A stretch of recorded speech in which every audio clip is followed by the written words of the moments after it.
show lined up for you today. The topic that we will be discussing are mental health issues, how it not only affects your family or individuals in your life, but also the community. So we're going to bring awareness to this issue. I am interviewing such a fabulous person today. She goes by the name of Dr. June Murray. She is a mental health professional. Thank you, Dr. Murray, for this interview. Well, thank you so much for that wonderful acclaim. I appreciate it so much. No problem. Just happy just to have you on the show and for us to bring awareness to this topic. I really think that it's like really running rampage in our community. And I feel that a lot of people are trying to play it silent, but this is an issue that we have to talk about it and not be afraid to talk about it, but bring awareness to it. Exactly. In your opinion and observation in your profession and how you navigate through the community, how it is affecting the communities and families? Certainly, and I want to say one thing. It isn't just this community. I don't want anyone to think that I've come to Charleston and, oh my God, Charleston has all these mental health issues. It's a problem across the country, generally. And yes, in many communities where there's a large African American population, you're going to find those people who would rather avoid confronting the various emotional disorders, mental health illnesses that they may be experiencing, or that someone in their family or close circle of friends may be experiencing. And so part of the problem is lack of exposure. I think in many ways television has done a disservice to the field of mental health. You know, you hear people referring to some of our professionals as shrinks. You know, we don't shrink people. So we really need to get rid of some of those negative ways of describing what we do. What we do is help people look at what is going on, what's bothering them. We had a terrible tragedy at Mother Emanuel Church. Now, that didn't just impact those people who died and their immediate family. That impacted the whole community. And not just African Americans. Everybody was impacted. That was awful. It is awful. But the first response that really just blew my mind was, oh, we forgive you. Really? No, I don't think so. You know, like you have to process your grief and your anger and your pain. Ignore it and move forward to the next step. It's denial. You know, you just suppress it. And I think that has been the trend. That has been the habit. And that's not solving it. That's just covering it up, and it just spills over into other aspects. And physical aspects too. Yeah. You know, when you continue stuffing mental health issues, the pain, the emotional pain that you're experiencing, based on whatever it might be, and there's many things that it could be, eventually it does impact your health, your physical health. Wow. So, and you know, when you think of mental health, that is something that's not, what's the word, something you can touch or anything, but it's just funny how it can turn into something physical. Absolutely. When it's not not addressed. That's right. Now, you made mention of how the TV, you know, how the TV and the people in the shows that we see on TV. I recently heard somebody say that one part of the reason that the mental health issue is such a big issue in the community is that they are so quick to put the crazier people on the shows. So the people who are looking at these shows, they see just a bunch of crazy people. That's a very good point, and it's impacting them. Like, maybe, hey, people who are not solid and grounded in who they are, and maybe this is how I should act. This is how I should respond and react to this. I'm so glad you said that, because it's so true. I think that the general public, and again I said lack of education and exposure, they think that the people that are most unbalanced and the ones that you might see on television, either in comedies or some kind of serial drama, the person that's really, really very severely ill is who's depicted as someone who might benefit from mental health. But the fact of the matter is we are all the walking wounded. Let me say that again. We are all the walking wounded. And that's so true. That's a very powerful statement, and it's a great segue into my next question. We are all, I love it, we are all the walking wounded. Now, so what I depict from that statement is that we all have emotional baggage that we all are dealing with, okay? When is it time when is the time that we should seek help? When is it time, what is the signals or the triggers that we know that we can say like, hey, I can handle this on my own? Like, when is enough is enough? Well, I really think that as soon as we begin to realize that something is bothering us is when, that's when we should be seeking some help. And I want to talk a little bit about what I mean by seeking help. But certainly if it begins to impact your functioning, then it's way past the time for you to begin to seek some help. And when you say functioning, I just want to make sure that the audience is like clearly understand. Functioning means like your everyday, one-of-the-mill things that you usually do. Like going to work or not going to work. Okay. Interacting with your social circle or not. Okay. Staying home if you're depressed and not want to, you don't take any pleasure in your daily activities as you once did. But there are things that happen in everyone's life. There's grief issues. Someone dies, someone close. You might have a problem in a relationship, a marriage, or, whatever partnership you may be engaged in. Your children may be, causing you some difficulty. You're not sure what to do and how to handle them. You could have stress. Someone could offer you a new job and you worry, am I capable of doing it? I don't know. That's stress and some anxiety. We all go through those kinds of situations. I also wanted to make sure that I mentioned this. So when people say, oh, do I have to go see a psychiatrist? Well, that's only one mental health professional. That's a physician, someone with an MD degree who then went and specialized in psychiatry. And for the most part, some do therapy, but for the most part, they prescribe medication. Before you get to that point, I like to give a shameless plug. I'm a clinical social worker. Clinical meaning mental health social worker. We're everywhere. There are counselors with master's degrees. There are marriage and family therapists who are mental health professionals. Then there are psychologists who do therapy. Because I wanted to address the stigma that we have on seeing, mental health professionals. Why is it? Well, stigma is one reason why we in the Black community won't go. That's one. And I think it's because, I'm sure in your home, your family, I said what goes on in this house stays in this house. Yeah. So that's what we've all been taught. So the idea of going to a stranger, and often a non-Black stranger, to talk about something that is bothering us, no, we can't do that. But there are other reasons why we don't go. We've been tricked and played with. What about the Tuskegee experiment, for instance? Men with syphilis not getting treatment. We know about this. We might not know all the facts. We know about Miss Lax and her cells and how they were used at Johns Hopkins and misused, and she was misdiagnosed. We know these things. And so we're like, how can I trust that person? I'm not trusting that person. I'm not going to go and tell my personal business. The issue of confidentiality is a major issue.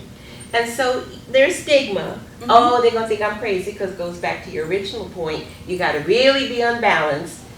Crazy isn't a clinical term. We never, I call myself crazy. But I'm not crazy. I may be sometimes sad or, frightened about something or anxious about something, but that's not, we need to stop using that term. And I do the same thing. I always feel that, I always say that there's always everybody has a little level of crazy in them. Some have a little bit. What's the norm? Yeah. Define norm for me, and then, we'll be on the same page. There is no such thing. I'm about to say this. There is no such thing. Yeah. No. Because just like you said, what was that statement, that powerful statement you said earlier? Walking wounded. We are all walking wounded. There isn't a soul on this earth that hasn't had something that happened, often in the childhood. That's the kind of therapy I do, healing the child within. Something it could be very devastating. It could be sexual abuse, physical abuse, emotional abuse, abandonment. Or it could be something like your daddy didn't ever get to your baseball games, and that hurt you. And you're carrying that pain. And you could go on and develop a wonderful career and be successful in many ways, but in the back of your mind, there's that little wound, or in your heart, and it bothers you. And maybe my piano teacher told me, I don't know, I don't think you should be going to college. I don't see what. Well, so I did go to college, but in the back of my mind, it's like, can I really do the next step and the next step? I had to go through healing. I had to go through therapy and work on why would I always have this little doubt And then it went all the way back to when I was like Yes, 7 or 8 years old. And my yeah. piano teacher said, "No, I don't know. I don't think so." Yeah. How would you be able to balance it? You know, like getting past the hurt, but at the same time moving through it, you know, to accomplish, to conquer certain things. Well, you're talking to a mental health professional, so my answer would be you don't have to do it by yourself. Oh, I love it. Yeah. Why is it that you have to do it? No, you go and you sit down and you talk to someone and you say, you know what? I'm faced with this situation and it's bothering me. It's on my mind and I think about it a lot. And I just need some, a discussion about this. Yeah. Can we get some feedback? And I agree with that. Is so true, Dr. June, because about 4 or 5 years ago, before I even started the whole Step UG show process, I actually went to a life coach that helped me. Good. And the funny thing about it is that I've, experienced things and been through things in life that I just felt that it was so hard for me to get over it, to go to my dreams. And my life coach, passed it on. It's funny, when I came into her office for the consultation, I came in there looking like a crazy person. I had my vision board, and I came in there bumping it up against something, and I said, "Ma'am," I said, "this is where I want to go. Can you help me get to this?" And yeah, so you're absolutely right. To sit down and to speak to somebody, it does wonders. It does wonders. And I want to touch bases on this subject real quick. Why do we have to? It seems like in our community, in African American community, that we have to put up this persona of being like strong and tough, and we have this mindset that we appear to be weak when we're crushed or going through something emotional, or we do have to reach out to a mental professional. Why is that? Well, no one wants to ever appear vulnerable. And we in particular want to believe that, especially in this community, we've only recently overcome segregation, as you pointed out. And our ancestors were held in bondage and were made to work for free. And that's a stigma. We see that as a stigma, as though it was our fault. And that's a part of, it's like almost the DNA, especially in this region, not just Charleston. So, but it exists. I grew up in Connecticut. It exists there too, but we're a little bit further removed. But the fact of the matter is, we don't ever want to look as though we're still back there in that time when we had no control over our own destiny. So now we want to believe we are totally in control of our own destiny. Well, that's certainly not true. And I always say, if you want to make God laugh, go ahead and make a plan all by yourself and see how much in control you are. But the fact of the matter is, we don't ever want to look like we might need somebody. But the other thing, and I think this is a sad statement, we might also have found out there isn't somebody that we thought ought to be there to help us. See? And so rather than look like I need your help and I'm going to come to you for help, not a professional, but family, you're someone in your church, friend, they may not be there for you. They may betray you, betray that trust. So then you really suck it up. And you're like, oh, I don't need anybody and I'm going to be okay. And of course, our men, God knows we can't get them to sit down and talk. That's not going to happen. Ego, they automatically feel like they have everything in control. Well, that's a female thing. You cry, you talk and all that. You work it out. I'm strong. Yeah. Okay, that's why you don't live long enough to collect your Social Security. You have heart attacks and high blood pressure because you're sucking up all this, pain. Have you ever seen anybody break their arm and then just pray on it that it would just get healed? Yes, I've seen. They don't go to the hospital for a broken leg or a broken arm. Yes, they go to the hospital. They see a doctor. They may also pray, please, Lord, let this arm heal because I need to use. But when it comes to mental health issues, emotional, just a normal run-of-the-mill, depression, grief, anxiety, all of that everybody experiences, instead of going and seeing a professional to get help with that, they're going to tell me that, well, I'm just going to pray on it. I think that's an issue that our community faces with as well. Yeah. And I really think that if people are experiencing any discomfort emotionally, or people who just need help, it's just to reach out to somebody. Yeah, anybody. Is fine. I think I pray every day. Yeah. And every time I get in my car, I pray. Please, Lord, let me get there safely. and thank you when I get there. Yeah. But that's not going to be enough. And I believe that God has given us the capability of knowing when we need help from this one or that one, or who to go to. I absolutely agree with you. Just like that scripture that people, can move around and make, references to it. Faith without works is dead. There you go. So you have to go out there. You can pray, have the faith, but you got to go out there and put in the steps. Yeah. The work to accomplish and see things help. And it's going to be okay. On that subject, you said it's going to be okay. What can you tell somebody who feels like they're at wit's end? That like, I can't take this, it's unbearable, I don't know what to do. What would you say to those people that are listening right now? I would say, have you ever thought about sitting down with a mental health professional? For instance, there's the Wynwood Family Services over in Mount Pleasant. Wonderful agency. There are plenty of therapists there. You can sit down and you can just explain to them what you're feeling, what you're seeing, what you're thinking. They will ask you some questions in a very gentle and caring way and begin to identify exactly what's going on with you. There's a young woman here in this community, Cynthia Williams, another therapist. And like I said before, there was a time when we didn't have non-black, all of our therapists were non-black. Now that's not true. So yes, there are options. And so I would say to them, you really don't have to go through this all by yourself. And there are rules about confidentiality. People are not going to be judging you. They're not going to be gossiping about you. They're not going to run around and say, girl, let me tell you what Stephanie G came and told. That's not going to happen. I know that's a fear. And, people use that as a screen. No, I can't go because my business be everywhere. And this is a small community, and people do know each other. But we have a code of ethics among social workers. We never would divulge information that a client shares with us. The next question I have for you is, we touched bases a little bit on and off camera, and I want to segue into this question because, the African American community has been through a lot, and I know that we're no longer have the chains on our body. Somebody told me that now it's just getting the chains off our mind now and moving forward. So can you share a little bit about how we can solutions on how we can start moving forward with that? What can we do? What we talked about off camera was the idea that maybe what many of us are suffering in this particular community, especially these days in the past year, is post-traumatic slave syndrome. Mr. Brian Stevenson, an attorney from Montgomery, Alabama, was here 2 weeks ago and did a fabulous presentation based on his book, Just Mercy. It's a wonderful, wonderful book. His work is to help people get off of death row and get teenagers out of, people who were teenagers, 12, 13, 14 years old, when they were sentenced to life imprisonment.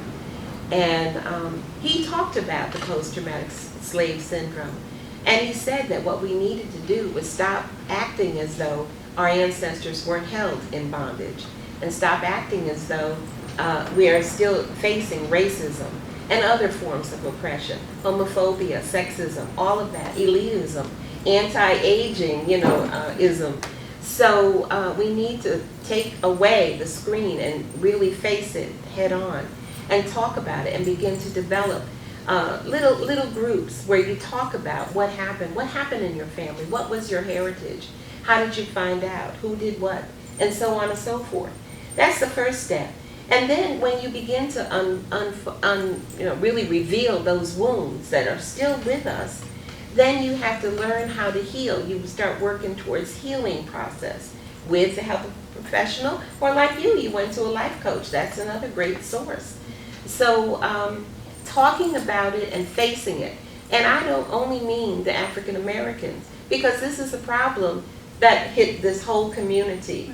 So, there are plenty of people who identify themselves as Caucasian or white or Anglo or whatever they might want to call them, that really have some heritage mixed in with ours. And they may not look like it, but they do.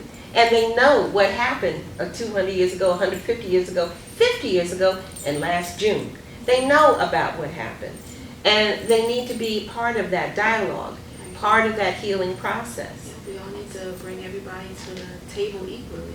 And the thing about it is just bringing everybody to the table and everybody have a sense of empathy and respect for one each other. One Yes. That's the problem. That's right. Not just pointing fingers. Yes, that's it. Now I want to touch bases on this because I've seen like a lot of suicides been happening in the media, and it's in regards to African American women. It's that strong woman complex that you see, strong black woman, independent black woman complex that we have, and I really think it's killing us. That we have to put on this persona, like you said earlier, that we have to keep things together, that we have to hold everything together. When that's not the case, we don't need to.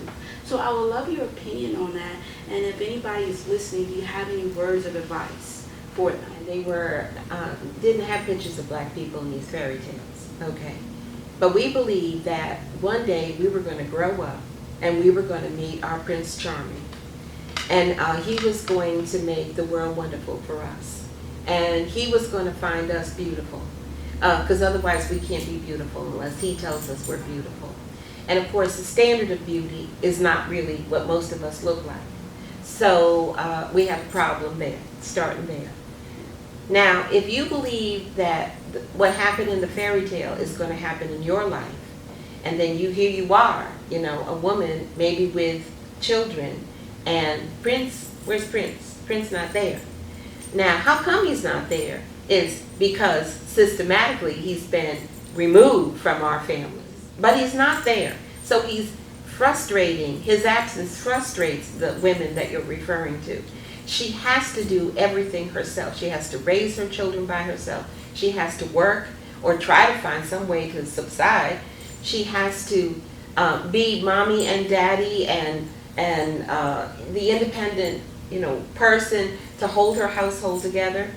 Now, as she gets maybe into her 30s and 40s, she also has to take care of her mother and, maybe some grandchildren.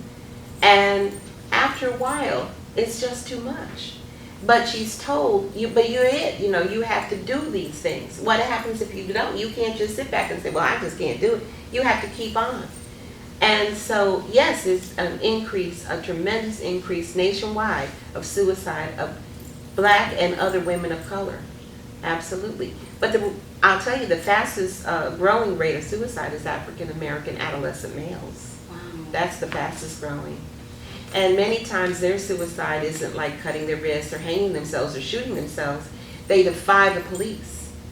And the Association of Black Police Officers have even printed papers about the fact that they know that these adolescents are forcing them to shoot them. And if we could only go back to the village, if we could only work cooperatively with one another, if our princes aren't there, if they didn't come and rescue us, but they left us with our, these children and a way, and some kind of way we had to figure out to support them and maintain a lifestyle. Again, you don't have to do it by yourself. You need to work together cooperatively. Go back to our African roots. Yeah, community. Like they say, the it village. takes a village to raise a That's child. right. Yeah. A lot of factors goes into place on having us to dismiss from that community. And I think, social media is one of them. People feel like they can connect online instead of connecting in person. Oh, yeah. But I really think that, we've done a disservice to the community by all this high-tech stuff. And like you were saying, emails and texting and all that, and not interacting directly. It's so important to be with someone and try to avoid any misinterpretations of what it is that you said, how you felt, all of that. Because much is lost in a text. Yeah, it really is, and it leaves a lot for speculations. And what if this person mean this? What if they mean this? What if this mean? Exactly. Yeah, I agree completely. And I would love to bring you back on the show so we can talk about those other topics. I reached a point in my career where I think it's most important for me to teach. Yes. And I'm so happy I'm teaching in the psychology department at Webster University now. I love my students. Thank you. I have to share what I know because, as you go on in life, there comes a time when you're not there anymore to share it. So, I'm trying to do that. Yes, you are. You're doing a great job at it. Thank you. Glad to have you on this show. Thank you so much for coming on this show. Thank it's you such for having me. just to have Thank you to you. speak on this topic. Thank you very much, and I really enjoyed it. I'm so proud of you. Oh, thank you. I'm proud of you. And we're out. Thank you for watching the Stephanie G Show. I hope you were inspired and motivated as much as I was. Make sure to follow me on all the social media handles, Facebook, Twitter. That's Stephanie G Show. For more information about the show and to see previous episodes, go to www.stephaniegShow.com. And like always, think positive and keep moving forward. And I'll see you next time.